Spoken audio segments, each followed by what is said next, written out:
네, 다 찾으셨으면 고린도전서 15장 17절부터 20절까지 제가 읽어드리도록 하겠습니다. 다 찾으셨으면 제가 읽겠습니다. 고린도전서 15장 17절부터 20절까지 말씀.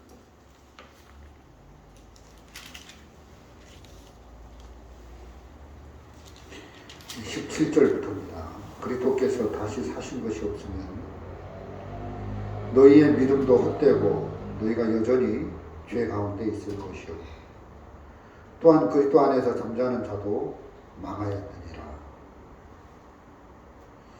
만일 그리스도 안에서 우리 바라는 것이 다만 이생뿐이면 모든 사람 가운데 우리가 더욱 불쌍한 자리라. 그러나 이제 그리스도께서 죽은 자 가운데서 다시 살아 잠자는 자들이 첫 열매가 되셨도다. 또 29절부터 좀 띄어서 29절부터 32절까지 읽어보겠습니다. 만일 죽은 자들이 도무지 살지 못하면 죽은 자들을 위하여 세례받는 자들이 무엇을 하겠느냐? 어찌하여 저희를 위하여 세례를 받느냐? 또 어찌하여 우리가 때마다 위험을 무릅쓰리요. 형제들아, 내가 그리스도 예수 우리 주 안에서 가진 바 너에게 대한 나의 자랑을 두고 단언하노니 나는 날마다 죽노라. 내가 범인처럼 에베소에서 맹수로 더불어 싸웠으면 내게 무슨 유익이 있느냐? 죽은 자가 다시 살지 못할 것이면 내일 죽을 터이니 먹고 마시다 하리라. 51절 또 좀 띄어서 51절부터 52절 말씀 같이 읽어보겠습니다. 보라, 내가 너희에게 비밀을 말하노니 우리가 다 잠잘 것이 아니오 마지막 나팔에 순식간에 훈련이 다 변하리니 나팔 소리가 나매 죽은 자들이 썩지 아니할 것으로 다시 살고 우리도 변화하리라. 여기까지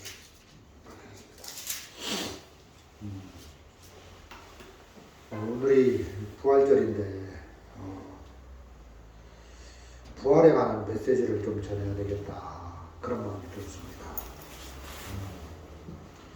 부활에 관한 메시지를 전하기가 쉽지 않아요. 평상시에는 이렇게 1년 중에 한 날을 정해서 부활에 관한 메시지가 이렇게 전하는 게 쉽지 않은데 오늘 마침 또 부활절이고 해서 부활에 관한 메시지를 전하자 이렇게 해서 이렇게 부활에 대한 메시지를 전하게 됐는데 17절에 오늘 이건 그리스도께서 다시 사신 것이 없으면 너희의 믿음도 헛되고 너희가 여전히 죄 가운데 있을 것이요 너희가 여전히 죄 가운데 있을 것이요 이 말씀을 보는데 좀 이해가 좀 될 듯 말 듯 하더라고요. 예수님이 십자가에 죽으셔서 우리 죄를 다 씻었는데 근데 또 부활을 하셔야 되느냐?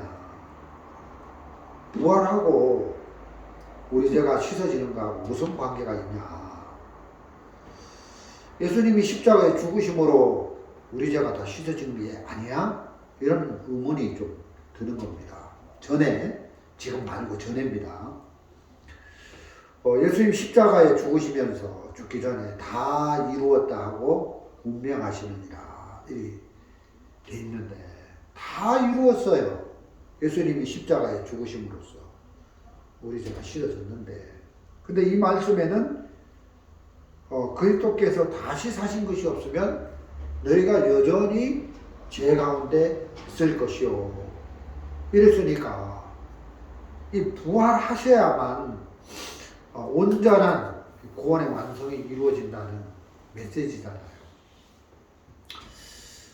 이 부분을 부활을 정확하게 성경적으로 풀어주는 내 주위에 많은 목사님이 계셨지만 별로 만나보지 못한 것 같아요.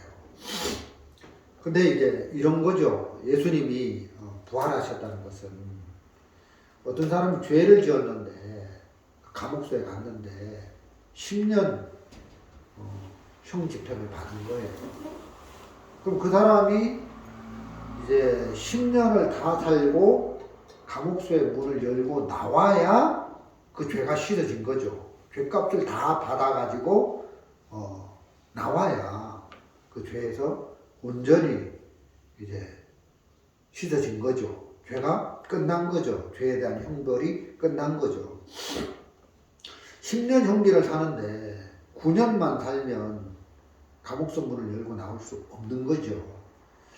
10년 다 죄값을 받고 나서 감옥소 문을 열고 나와야 죄가 씻어지는 것처럼 출소 감옥소의 문을 열고 나온다. 죄값을 다 받았다. 그래서 이제 죄는 끝났다. 그런 의미죠. 예수님이 부활을 했다는 그 의미도 예수님 십자가에 죽으시고 무덤이라는 감옥소에 들어가서 3일 동안 거기서 이제 죄값을 치르셨는데 지금도 예수님이 무덤이란 감옥소에 계속 갇혀 있다면 우리의 죄가 온전히 씻어진 게 아니라는 겁니다. 근데 예수님이 3일 동안 무덤 속에서 죄값을 치르셨고 그리고 죄값이 다 치러지고 난 다음에는 무덤문을 열고 무덤을 헤치고 부활 무덤에서 나왔다. 이런 의미죠.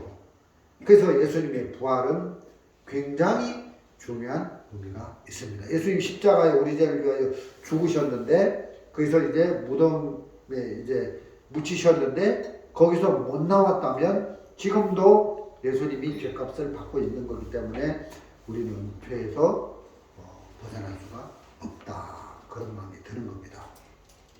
이런 부활의 어떤 목적, 궁금증이 있었는데 내기 성경을 보면 확실하게 이런 예수님의 부활에 대해서 우리가 확실하게 우리 마음의 의문점을 해결시켜 줄 수 있는 말씀들이 있습니다.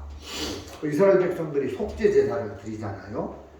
근데 이제 그 내기 16장에는 1년 1차 드리는 개인의 속죄가 아니라 그 이스라엘 한 민족 전체가 이제 속죄 받는 제사가 나옵니다.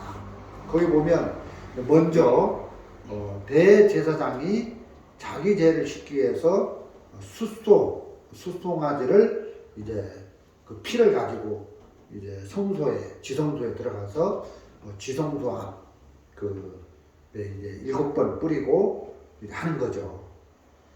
그리고 백성들의 죄를 위해서 수염소를 취해 가지고 그 수염소의 피를 이제 그 지성소 앞에 뿌리고 이렇게 합니다.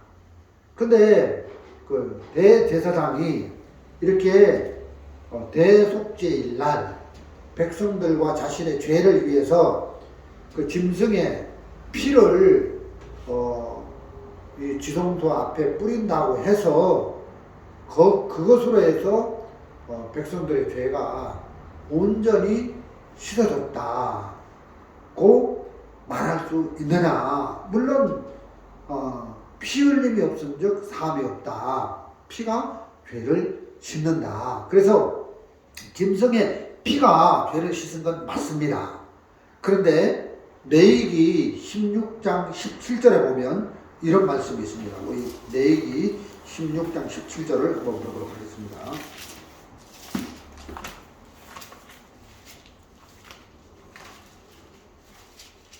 16장 17절 제가 읽어드리겠습니다. 그가 지성소에 속죄하러 들어가서 자기와 그 권속과 이스라엘 온 회중을 위하여 속죄하고 나오기까지는 누구든지 회막에 잊지 못할 것이요. 여기 보면 이 그가 대제사장 아론이죠. 대제사장이 지성소에서 이제 짐승의 피를 가지고 속죄를 하러 들어갔는데, 그래서 이제 지성소 앞에다가 7번 피를 뿌렸습니다. 그리고 이제 지성소, 성소 밖에 있는 이스라엘 백성들은 이제 대제사장이 지성소에서 나오고 회막에서 나오는 걸 볼 때까지 이제 기도도 하고 이러면서 이제 기다리겠죠. 근데 마침내 이제 백성들의 죄를 속죄하는 제사를 다 끝낸 다음에 성소 문을 열고 나왔다는 거예요. 살아서 나왔다는 거예요. 그걸 딱 볼 때, 우리의 죄가 씻어졌구나, 이렇게 확정을 하게 됐다는 겁니다. 그래서 예수님의 십자가의 죽음은 우리 죄가 씻어졌다는 증포고, 예수님의 부활은 우리를 구원하신 그 구원의 완성의 증포가 된다는 것입니다.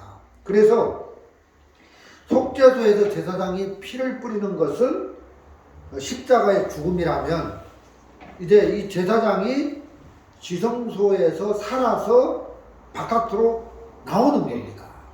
이거는 예수님의 부활을 의미하는 것이다. 그래서 이제 구원의 완성이다, 이런 표현을 해드리는 겁니다. 오늘 고린도전서 15장 읽었는데, 여기 보면 20절에 그러나 이제 그리스도께서 죽은 자들 가운데서 다시 살아 잠자는 자들이 첫 열매가 되셨도다. 예수님이 부활을 첫 열매라고 이야기를 하고 있습니다. 그렇다면 나무에서 열매가 열리잖아요. 그럼 예수님이 첫 열매가 되셨으면 다음에 둘째 열매, 셋째 열매도 첫 열매와 똑같은 모양으로 나타난다는 거예요. 그래서 예수님이 첫 열매가 되셨는데 어떻게 첫 열매가 되셨느냐. 예수님 부활하신 다음에 엠마오로 내려가는 제자들을 만났습니다. 그때 이제 예수님이 축사하시고 갑자기 나타났다가 또 갑자기 사라지는 모습으로 나타났어요. 예수님 또 부활하셨는데 문이 잠겨 있는 집에 들어가셨다는 거예요. 예수님은 시간과 공간을 초월하는 부활의 몸을 가지셨다는 거예요.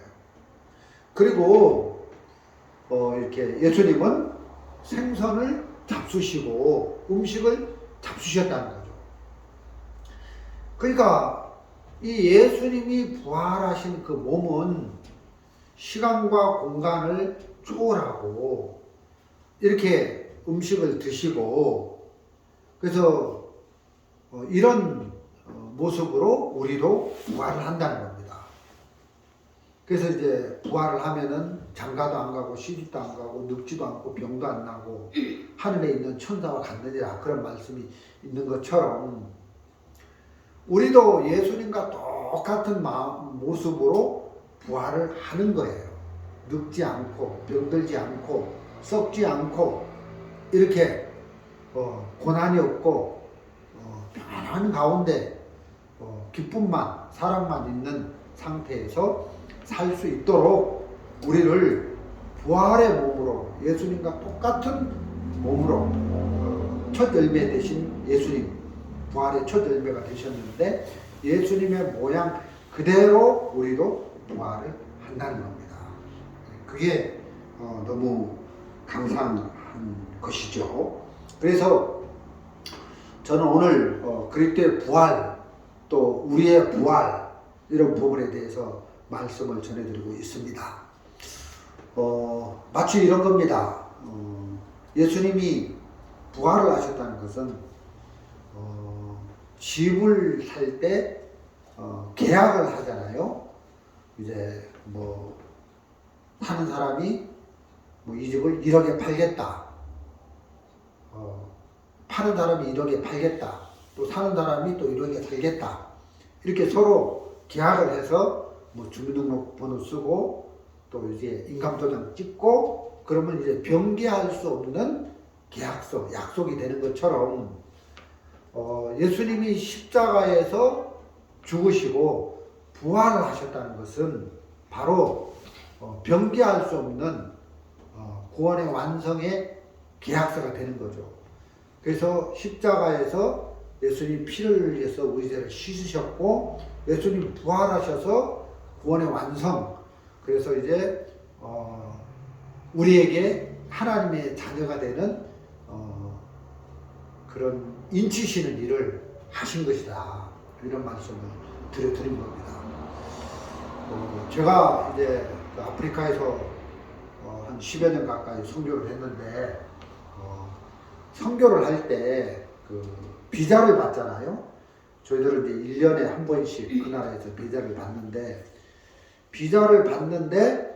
그 마지막 끝나는 날이 있는데 그 끝나는 날 또 연장 비자를 못 받으면은 불법 체류자가 되는 거예요. 그래서 죄가 되는 거죠. 그런데 예수님의 십자가의 죽으심과 부활은 이런 거예요. 정말 불법 체류자가 우리나라에도 많이 있는데 건설 현장에 가보면 비자 기간이 끝났는데 본국으로 안 돌아가면은 이제 죄가 돼서 불법 체류자가 되는데 근데 이제 그 나라에서 사면을 해주는 거죠. 불법 체류자에게 이제 죄가 안 되도록 사면을 해주는 거예요. 근데 사면만 해주고 시민권을 안 주면 편안하게 살 수가 없는 거예요. 그래서 사면해줬을 뿐만 아니라 또 시민권을 같이 주는 겁니다. 그러면 앞으로 이 사람이 그 나라에서 편안하게 살아갈 수 있도록 해준다는 겁니다. 그래서 예수님의 십자가의 죽으심은 우리를 죄에서 사면해주는 사면권이라면 예수님의 부활은 시민권과 같은 것이다. 이렇게도 설명을 해드릴 수가 있겠습니다. 이런 부분을 히브리서 7장 25절에는 잘 설명해주고 있습니다. 예수님이 부활한 목적에 대해서 우리 히브리서 7장 25절 말씀을 같이 한번 보겠습니다. 7장 25절입니다. 읽어드리겠습니다. 그러므로 자기를 힘입어 하나님께 나아가는 자들을 온전히 구원하실 수 있으니 이는 그가 항상 살아서 저희를 위하여 간구하십니다. 예, 그가 항상 살아서 예수님 부활하셨다. 항상 살아서 저희를 위하여 간구하십니다. 그럼 예수님 부활하셔서 지금 뭐 하시냐? 바로 우리 연약한 성도들을 위해서 간구하신다는 거예요. 간구. 그래서 하나님께 나아가는 자들을 온전히 구원하실 수 있느니라. 자, 이 말은 여기서 구원이라는 말은 물론 뭐 죄에서 구원도 되겠지만 구원받은 사람이 하나님 앞에 이 삶에서 구원이겠죠. 우리가 이제 그 구원받고 신앙생활을 해가면서 우리 삶 속에서 크고 작은 어려운 문제들을 만났을 때 그때도 구원을 받아야 되잖아요. 그래서 예수님이 살아서 하나님 우편에 앉아 계시면서 우리를 위하여 계속 간구하신다는 거예요. 하나님 우편에 서서. 이렇게 우리를 위하여 간구하시고 계신다. 도와달라고, 구해달라고, 저 연약한 황영성 목사를 하나님 이 문제에서 건져달라고, 호주에 있는 저 연약한 황성영 자매를 건져달라고 이렇게 기도를 하신다는 거예요. 우리를 위해서 간구를 하신다는 거예요. 예를 들어서 우리가 이제 죄를 지었는데 마귀가 하나님 앞에 막 우리를 고발할 거예요. 저 사람은 이런 죄를 정죄, 송사를 한단 말이에요. 그러니까 저 사람은 절대 천국에 갈 수 없습니다 할 때 예수님이 부활하셨기 때문에 예수님이 우리를 위해서 하나님 앞에서 변호를 해주신다는 거예요. 하나님, 내가 저 황영성 목사의 죄를 위해서 십자가에 돌아가셔서 죽지 않았습니까? 그래서 황영성 형제의 모든 죄를 내가 다 씻어 주셨습니다. 줬습니다. 그러니까 저 황영성 목사는 구원을 받았기 때문에, 죄 사함을 받았기 때문에 무죄입니다 하고 우리를 위해서 강구해 주신다는 거예요. 마귀가 우리를 송사할 때. 근데 만일 이렇게 생각을 해봅시다. 이 말씀을 생각하면서 예수님 십자가에서 우리들을 위하여 죽어서 우리를 죄에서 해방을 시켰는데, 구원을 했는데 다시 살아나지 않았다면 마귀가 우리를 송사할 때에 어떻게 예수님이 우리를 위해서 강구를 해줄 수 있겠냐는 거예요. 마귀의 송사를 뒤집어 엎을 수 있으려면 예수님이 부활을 하셔서 다시 살아나셔서 우리를 위하여 강구하셔야 된다. 우리를 위하여 일을 하셔야 된다. 우리를 위하여 능력으로 역사를 하셔야 된다. 이런 말씀을 해드리는 겁니다. 여기는 예수님이 살아서 우리를 위하여 간구하신다 이렇게 되어 있지만 로마서 8장에는 여러 형태의 모습으로 부활하신 그리스도께서 우리를 위하여 일을 하시는 부분을 말씀해 주고 있는데 참 감사한 마음이 있는 것입니다. 우리 또 고린도 전서로 넘어가서 15장 첫 열매가 되셨는데, 잠자는 자들의 첫 열매가 되셨는데, 그러면 이제 언제 우리가 부활을 하냐, 이런 부분을 고린도전서 15장 51절 말씀 보면 잘 나와 있습니다. 보라, 내가 너희에게 비밀을 말하노라. 비밀. 여기서 이제 이 비밀은 시크릿가 아니라 미러클, 신비, 이런 수수께끼 이런 거죠. 이제 우리가 다 잠잘 것이 아니요 마지막 나팔에 순식간에 훈련이 다 변화하리라. 그게 이제 우리 구원받은 성도의 부활의 시기를 말씀해 주고 있는데, 언제냐 하면은 우리가 다 잠잘 것이 아니요 마지막 나팔에 순식간에 훈련이 변화한다. 마지막 나팔, 그 마지막 나팔 불 때 우리가 변화한다는 거예요.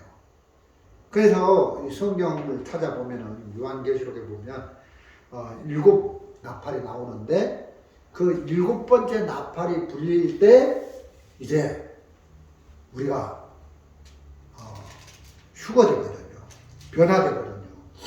예수님이 부활의 첫 열매가 되셔서 그 첫 열매의 모양으로 부활하셨던 것처럼, 예수님의 몸이, 예수님의 영혼이 다시 살아나셨던 것처럼 우리도 똑같이 예수님의 몸, 부활하신 예수님의 몸처럼 우리도 썩지 않는 몸으로, 신령한 몸으로, 병들지 않는 몸으로, 이렇게 시간과 공간을 초월하는 몸으로 부활을 하게 된다는 겁니다. 그래서 언제 마지막 나팔 불 때 그렇게 된다는 것이죠. 여기를 적으시고 여기 23절 말씀을 보면 이런 말씀이 있습니다. 너희가 각각 자기 차례대로 되나니, 이제 부활의 순서, 이런 말씀이 이제 23절에 되어 있는데, 그러나 각각 자기 차례대로 되나니 먼저는 첫 열매는 그리스도요, 다음에는 그리스도 강림하실 때 그에게 붙은 자요, 그 후에는 나중이니 저가 모든 정사와 모든 권세와 능력을 멸하시고 나라를 아버지 하나님께 바칠 때라. 그러나 각각 자기 차례대로 되나니 먼저는 첫 열매인 그리스도요, 그리스도께서 부활을 하신 거예요. 그 다음에는 그리스도 강림하실 때 그에게 붙은 자요, 그리스도 강림하실 때 그에게 붙은 자. 데살로니가 전서 4장 16절에는 먼저 그리스도 안에서 자는 자들이 일어난다. 구약의 신약의 성도들을 말하고 있죠. 예. 그리고 이제 그 후에는 나중이니, 예수님 재림하실 때 살아있는 이 땅에 있는 교회와 또 그 이스라엘 유대인들이 마지막 때 구원을 받게 되는데, 그 예수님 재림할 때 이 땅에 살아있는 모든 성도들이 나중이 되는 거죠.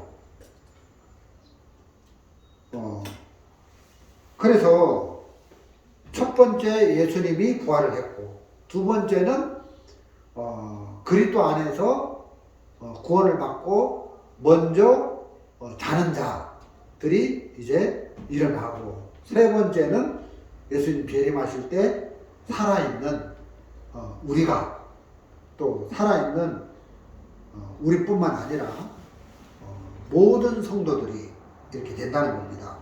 그래서 데살로니가 전서 4장을 한번 보겠습니다. 데살로니가 전서 4장 16절 17절. 주께서 호렘과 천사장의 소리와 하나님 나팔 소리로 친히 하늘로 쫓아 강림하시리니 그리스도 안에서 죽은 자들이 먼저 일어나고. 그렇죠. 먼저는 그리스도요. 그 고린도전서 15장에서는 15장 23절에서는 그리스도께서 제일 먼저 부활하셨다. 그렇죠. 2000년 전에 부활하셨고, 그 다음에는 그리스도 안에서 죽은 자들이 두 번째로 부활을 하고, 언제? 나팔소리, 그 마지막 나팔소리가 불릴 때 그렇게 된다는 거예요. 여기도 주께서 호렘과 천사장의 소리와 하나님의 나팔로 했는데, 친히 하늘로 쫓아 강림하시리니. 그러니까 하늘의 나팔 소리, 천사장의 나팔 소리가 날 때 하늘로 쫓아 공중 재림을 말하는 거죠. 뭐 공중 재림, 뭐 지상 재림, 뭐 이게 없어요. 성경에는 공중 재림에서 거기서 성도들이 다 만나가지고 그리스도와 같이 지상으로 내려오는 거니까 이 동시에 일어나는 거죠. 어떤 뭐 교단에서는, 또 어떤 목사들은 이걸 막 분리해가지고 얘기하는 사람도 많은데 그게 아닙니다. 한번 재림, 강림하셔서 그 예수님이 강림할 때, 예수님이 재림할 때 어떤 일이 일어나냐면 그리스도 안에서 자는 자들이 먼저 일어나는 거예요. 그 다음에 17절, 그 후에 우리 살아남은 자도, 이게 우리죠. 우리 살아남은 자도 저희 함께 구름 속으로 끌어올려 공중에서 주를 영접하게 하시리니 그리하여 우리가 항상 주와 함께 있으리라. 이게 성도의 부활이라는 겁니다. 그러니까 성도가 부활하는 시기는 예수님이 재림할 때다. 이렇게 우리가 믿으시면 아무 문제가 없게 된다는 것입니다. 마태복음 24장을 한번 보겠습니다. 마태복음 24장.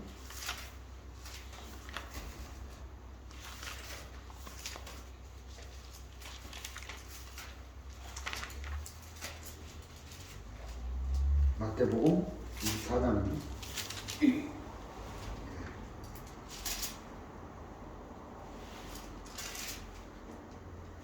29절부터 읽어보겠습니다. 그날 환란 후에 즉시 해가 어두워지며 달이 빛을 내지 아니하며 별들이 하늘에서 떨어지며 하늘의 권능들이 흔들리니 그때 인자의 징조가 하늘에서 보이겠고 그때 땅의 모든 족속들이 통곡하며 그들이 인자가 구름을 타고 능력과 큰 영광으로 오는 것을 보리라. 예수님 재림이죠. 마지막 때, 마지막 날에. 저가 큰 나팔소리와 함께 천사들을 보내리니 저희가 그 택하신 자들을 하늘 이 끝에서 저 끝까지 사방에서 모으리라. 이 성도들의 부활을 말하는 겁니다. 그 예수님이 재림하실 그 시기가 바로 성도들이 부활하는 휴거되는 신령한 예수님의 몸과 같이 이제 변화되는 그런 휴거되는 부활이 이때 이루어지는 것이죠. 32절에 무화과 나무의 비유를 배우라. 그 가지가 연하여지고 잎사귀를 내면 여름이 가까운 줄 아나니 이와 같이 너희도 이 모든 일을 보거든 인자가 가까이 곧 문 앞에 이른 줄 알라. 예수님 재림이 말하는 거죠. 그래서 마태복음 24장에서는 환란 후에 예수님이 재림을 하신다는 겁니다. 오늘 얼마나 많은 교회들이 예수님은 환란 전에 재림하셔. 그래서 교회는 환란 전에 7년 환란에 안 들어가. 그래서 7년 환란 전에 교회가 부활을 해. 그 말은 휴거돼. 그래서 영화로운 몸으로 변화를 입게 돼. 이렇게 설교를 하는 목사들이 참 많고 그런 교단들이 너무 많은데 성경은 교회는 7년 환란기에 들어간다는 겁니다. 그래서 예수님이 재림하실 때가 되면 환란 끝에 예수님 재림을 하시는데 그래서 이제 유대인들도 그때가 되면 구원을 받고 또 그때까지 남아있는 이방교회도 같이 이제 구원을 같이 받게 되는 것이죠.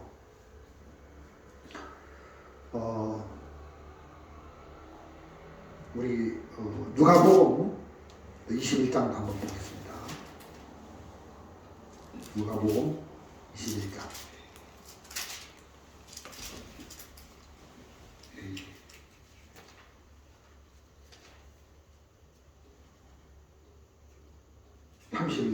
이와 같이 너희가 이런 일이 나는 것을 보거든 하나님의 나라가 가까운 줄 알라. 이런 말씀이 여기도 있는데 이제 28절에도 이런 일이 되기를 시작하거든 일어나 머리를 들라 너희 구속이 가까웠느니라.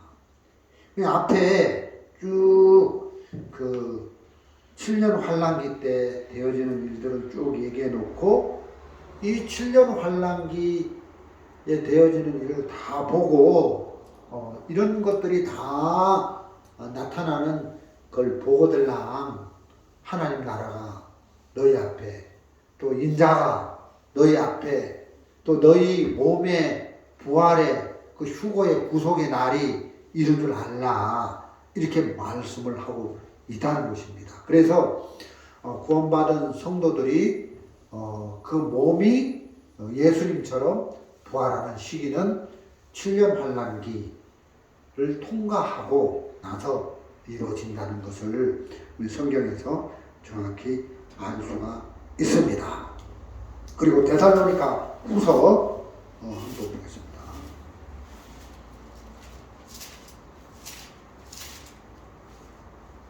2장 1절부터 4절까지입니다. 제가 읽어드리겠습니다. 형제들아 우리가 너희에게 구하는 것은 우리 주 예수 그리스도의 강림하심과 우리가 그 앞에 모임에 관하여 이 성도들이 부활이죠. 혹 영으로나 혹 말로나 혹 우리에게 받았다 하는 편지로나 주의 날이 이르렀다고 시동심하거나 두려워하지 아니할 것이라. 누가 아무렇게 하여도 너희가 미혹하지 말라. 먼저 배도하는 일이고 저 불법의 사람 곧 멸망의 아들이 나타나기 전에는 이르지 아니하라. 저는 대적하는 자라. 범사에 일컫는 하나님이나 숭배함을 받은 자 위에 뛰어나 자전하여 하나님 성전에 앉아 자기를 보여 하나님이라 하느니라. 그러니까 예수 그리스도께서 재림하시기 전에 먼저 저 그리스도가 나타난다는 거예요. 그래서 이스라엘의 그 제3성전이 지어지고 그 성전에 들어가서 그 성전을 빼앗고 성전을 헐고 그 성전에서 자기를 보여 하나님이라 하면서 자기를 섬기게 하는 이 일이 먼저 일어난다는 거예요.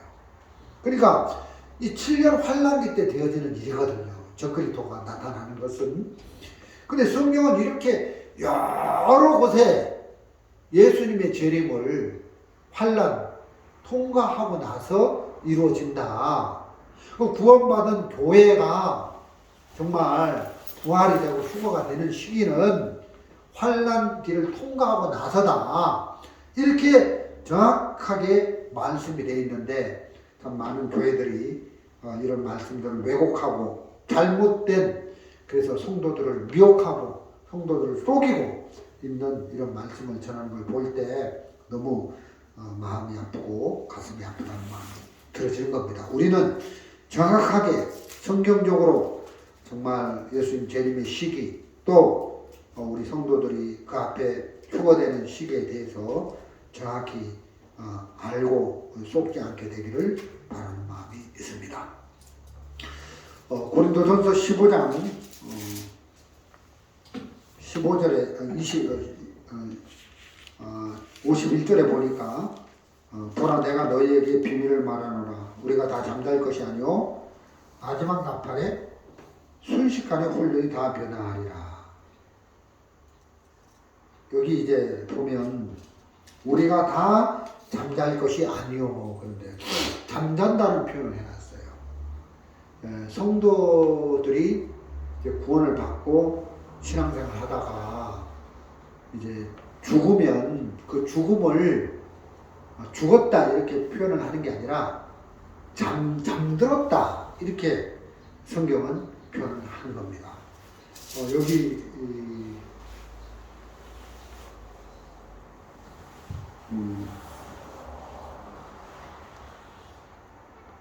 18절에도 또한 그리스도 안에서 잠자는 자도 망하였으니 그 신약의 그 초대교회 성도들이죠.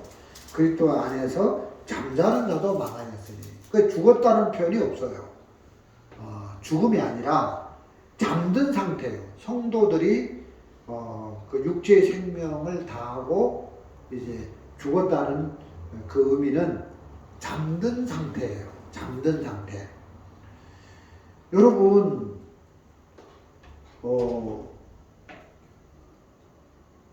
우리가 일을 하다가 저녁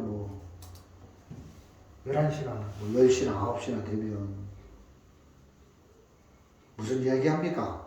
아빠 잘 자? 그래 너도 잘 자? 아빠 잘 주무세요? 그러잖아요. 그러면 누가 잠자리에 들어갈 때 막 슬퍼하고 괴롭고 막 이런 사람 있습니까?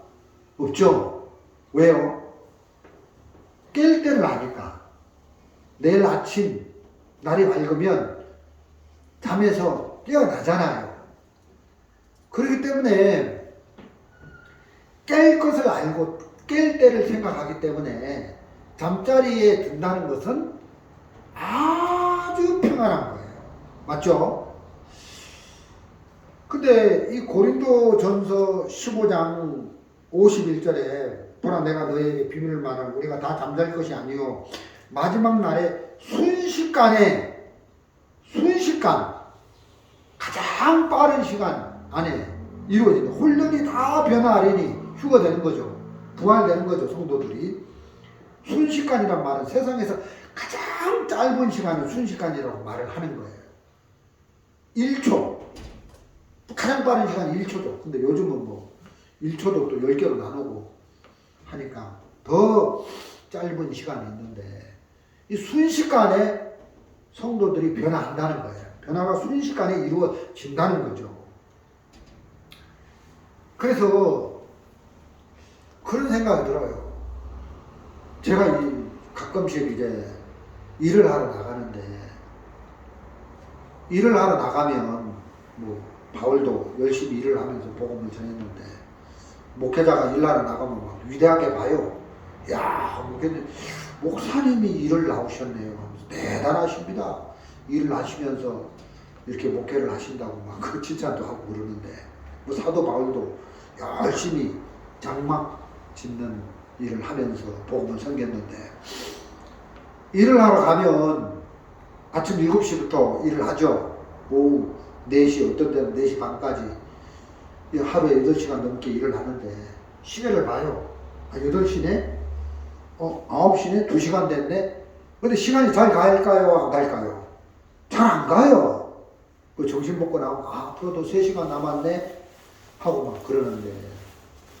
근데 일을 마치고 집에 와서 저녁을 먹고 잠자리에 좀 쉬다가 잠자리에 눕죠. 잠자리에 누우면 아침에 깨면 뭐 1초? 뭐 금방 잤는데 금방 깨는 것 같아요. 자고 깨면 그 잤던 시간이 막 지루하고 막 힘들고 막 시간이 많고 그런 거 느껴집니까? 전혀 못 느끼는 거예요. 그럼 2000년 전에 예수님을 믿고 돌아가셨던 성도들이 지금 잠자는 상태인데 2000년 동안 잠을 자다가 예수님 재림하실 시간, 지금 오늘 예수님 재림하시면 오늘 다 순식간에 변화를 잠에서 깨서 신령한 몸으로 변화를 입고 구원을 받게 되는데 그 육체가 근데 그게 오랜 시간이 아니라는 거예요. 순식간이라는 거예요. 잠에서 깨면. 제가 아프리카에서 선교하다가 오래전에 한국에 왔는데 건강진단을 한번 받아보라 해서 위내시경을 했는데 그 의사 선생님이 그 수면 내시경을 하면 편하다고 해가지고 뭐 다른 사람도 수면 내시경 했다가 30분 만에 깨닫는 걸 보고 저도 했거든요. 근데 뭐 수면 내시경 할 때 그 받았는데 의사가 뭐 내 몸에 무슨 일을 했는지 어디를 만지고 뭐 무슨 일을 했는지 잘 모르겠지만 그리고 이제 30분 만에 깼는데 30분이 1초 같더라고요. 그 안에 이제 의사는 일을 다 해버린 거죠. 30분이 긴 시간이 아니에요. 잠에 들었다가 잠에서 깨어날 때는 1초 같은 생각이 드는 거예요. 그래서 정말 우리가 정말 그 성도들이 구원을 받고 세상을 떠나면 죽은 게 아니라 그리스도 안에서 잠자는 상태인데 예수님 재림하실 그때 다 깨나게 된다는 거죠.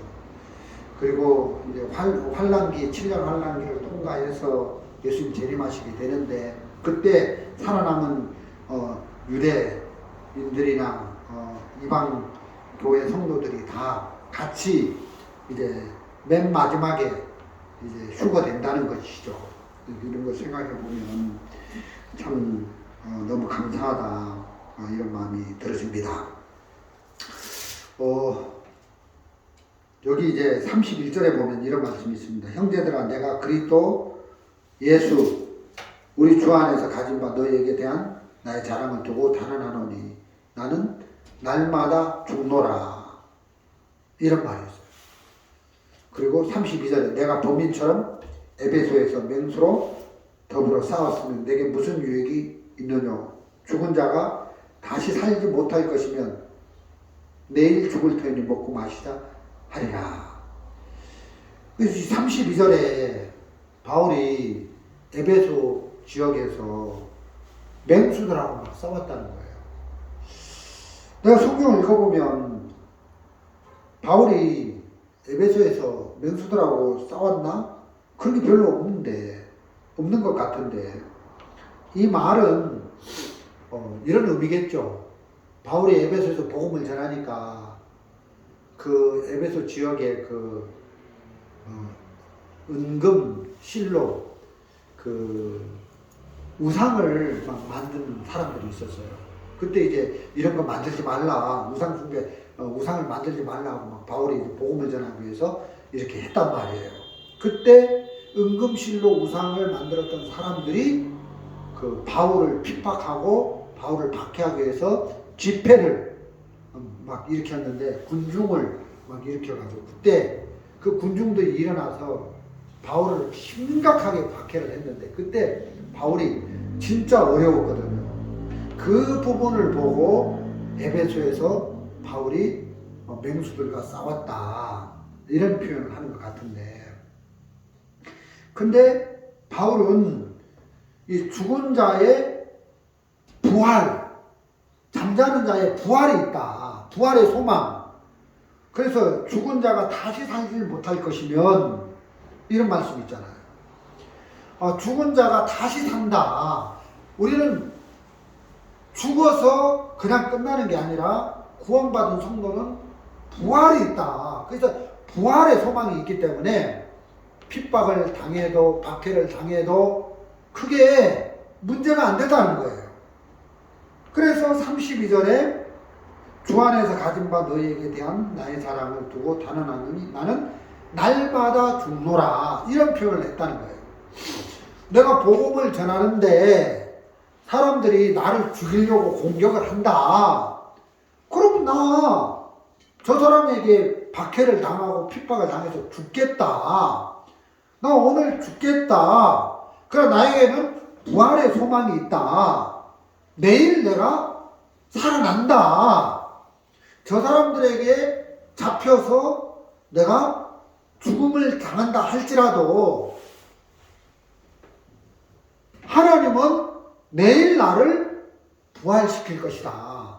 나를 살려낼 것이다. 이 소망이 있기 때문에 아무 진짜 죽임을 당한다 해도 문제가 안 됐다는 거예요. 제가 어제 저녁에 잠을 자는데 꿈속에서 우리 작은 딸이 죽었더라고. 아침에 일어났는데 너무 슬픈 거예요. 호주에 가 있는 우리 작은 딸이 저만큼 키워놨는데 죽었다니 무슨 말이야. 근데 그리스도인은, 구원받은 그리스도인은 죽음이 없다. 그냥 그리스도 안에서 자는 상태다. 우리 작은 딸 저녁에 잘 자 하고 편안하게 잠자리에 들어가는 걸 기뻐하고 소망스럽게 여기지. 왜? 잠시 오면 예수님 오실 때 다 깨어나니까, 아침에 깰 걸 생각하니까 죽음이라는 잠자리에 들어가는데 그걸 막 고통스럽게 여기고 막 슬퍼하고 막 괴롭게 하고, 안 돼! 죽으면 안 돼! 막 너무 슬퍼하고 그렇게 안 한다는 거예요. 그래서 바울이 에베소에서 복음을 전하다가 나는 박해를 받아서 죽임을 당할지라도 나는 기쁨으로 이 죽음을 당하겠다. 왜? 오늘 내가 죽으면 내일에 이 바울은 부활의 소망을 가졌기 때문에 난 다시 살아난다. 이 마음이 있으니까 오늘 복음을 전하다가 죽임을 당하고 박해를 당하는 이 부분에 전혀 무섭거나 두려워하지 않았다는 거예요. 그렇다면 우리도 마찬가지라는 거예요. 우리도 신앙생활 하면서 막 구원받고 신앙생활 하는데, 복음을 선교하는데 어려움도 있고 두려움도 있고 문제도 오는데, 문제 한번 부딪혀 보자. 막상 부딪히면 그 문제 아무것도 아니야 하고 얼마든지 그 문제를 이길 수 있고 하더라고요. 그래서 성경에 감당할 시험 밖에는 감당지 못할 시험을 허락지 아니하자, 너희는 능히 감당케 하신다고 하셨는데, 그리스도 안에서, 예수님 안에서 구원을 받은 우리가 만나는 모든 문제는 다 부딪히면 그 문제가, 그 어려움이 물러가지. 그 문제가 우리를 삼킬 수가 없겠더라고요. 그래서 바울이 나는 날마다 죽노라 이런 간증을 했다는 거죠. 그 핍박 나 당할게. 그 박해 나 받아들일게. 그래서 죽음을 두려워 안 했다는 거죠. 그래서 죽는 일 앞에 그는 담대하게 그 일 앞에 나서서 죽는 일 속에도 부딪혔다는 거예요. 그러니까 결국 죽음이 바울을 피해가더라고요. 예를 들어서 관아리에 우리가 뭐 일을 하는데 우리 처소도 짓고 막 이런저런 일을 막 돌담도 쌓고 막 일을 하는데 코가 너무 아픈 거예요. 눈이 아픈 거예요. 꽃가루 알레르기 때는 제가 거의 막 활동을 못 하거든. 그냥 눈도 못 뜨고 막 숨도 못 쉬고 너무 심해요. 그래서 막 코에 피도 나고 막 코에 살이 막 다 갈라지고 눈에 막 흉열이 되고 그 눈이 시뻘게 막 염증으로 이렇게 오염이 되고 막 그러는데 하나님이 나에게 병을 주셨어. 근데 막상 부딪혀 보자 하고 병 들어도 그냥 집에서 그냥 편히 쉬는 게 아니라 또 이런 병 얼마든지 부딪히면 이길 수 있어 하고 병 들어서 죽으면 죽지. 바울이 나는 날마다 죽는다 했는데 나 오늘 죽으면 하나님이 나를 내일 다시 살려낼 거야. 그리스도 예수 안에서 나에게는 부활의 소망이 있어. 그 부활의 소망을 가진 사람에게는 어떤 것도 그 사람을 절망 가운데로 낙심 가운데로 이끌 수가 없다는 겁니다. 산에 돌담을 싸는데 일기예보 보니까 내일은 비가 옵니다 그러는 거예요. 그래서 제 아내가 여보 내일은 비 오니까 일 나가지 마세요 그러는데 내 마음에 어떤 마음이 드냐면 나는 내일 비 와도 비 맞으면서 일할 거야 하고 마음을 딱 정하니까 비 맞을 마음을 딱 가지니까 너무너무 좋더라고요. 비가 와야 돼. 일을 할 땐 비가 와야 돼. 비가 와야 덥지도 않고 신이 나지. 근데 비 오는 날 일해야지. 비가 와 이런 마음을 딱 정했는데 날이 밝은 거라. 햇빛이 막 짱짱하고 그러면 짜증 나겠어요 안 나겠어요? 도리어 햇빛 나고 이러면 막 짜증 난다니까요. 왜요? 당할 마음을 딱 가져버리면 아무 문제가 안 된다는 거죠. 좀 어려움 좀 당하자. 고난 좀 당하자. 좀 죽임 좀 당하자. 왜? 우리가 육체를 가지고 있을 때 이 육체를 가지고 있을 때 그리스도 안에서 이런 고난, 어려움, 핍박도 오지. 우리가 부활의 소망을 가져 부활이 되버리면 이 몸이 부활이 되면 이제 부활 이후에는 휴거 이후에는 어려움도 오지 않는다. 고통도 오지 않는다. 저주도 오지 않는다. 병도 오지 않는다. 슬픔도 오지 않는다. 죽음도 오지 않는다.